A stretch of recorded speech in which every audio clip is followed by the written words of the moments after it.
চিকেনটা আমি একদম রেডিমেডই বসিয়ে দিয়েছি।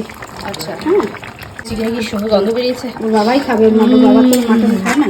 হ্যাঁ, সেটা এতদিনে সবাই জানে, দা বিগ ফ্যাট ফ্যামিলি সবাই জেনে গেছে যে বাপি মাটন বন্ধ করে খায়। দিলাম, কাজু দিলাম, কিশমিশ। কিশমিশটা দিলাম, এবার ফ্রাই করে নিই। আজকে কি তুমি নর্মাল মিষ্টি পোলাও টাইপের করবে নাকি বাসন্তী পোলাও করবে? বাসন্তী পোলাওটাই হবে, একটু মিষ্টি মিষ্টি, কারণ আমার ছেলে একটু মিষ্টি ভালোবাসে না, একটু মিষ্টি, ওর জন্যই তো করা সব, ওর মতো মনের মতো করেই করবো। হ্যাঁ, গাছ পুরো স্থির, গাছের একটা পাতা নড়ছে না, কোনো কি হাওয়া নেই, কোনো কিচ্ছু নেই।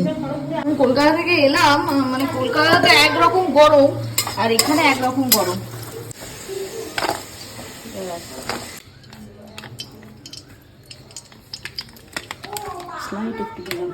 আমি করি আমার মতন করে, এটা তো আসলে সিস্টেম না, আগে তো ওগুলো ফ্রাই করে নিয়ে চালটা ফ্রাই করে মেপে জল দিয়ে সেটা একবারই হবে, আরে কিন্তু তোমার মতো করো, যার মতো করো, খেতে সুন্দর হলেই হলো। ব্যাস, ও পছন্দ করে খুব আমার হাতে। আমাদের কড়াতে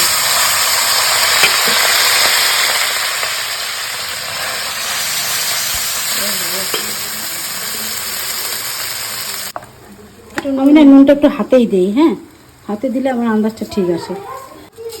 চিনি, চিনিটা দেখে আবার সবাই অবাক হয়ে যাবে, কিন্তু এইটা হচ্ছে বাবু স্পেশাল হচ্ছে, তারপর ওগুলো মিষ্টি কম দেবে।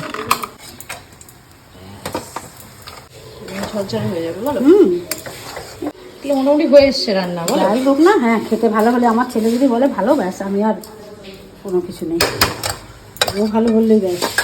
ও ভালো মানে বুঝতে পারছো তো, আর ও খারাপ মানে পুরো হাজার ভালো হলেও কেউ বলবে না যে ভালো হয়েছে। হ্যাঁ, ও তো আবার খারাপ হলে বলেও দেবে বলবে। খারাপ হয়েছে। First batch ready, second batch বসবে, তাই তো?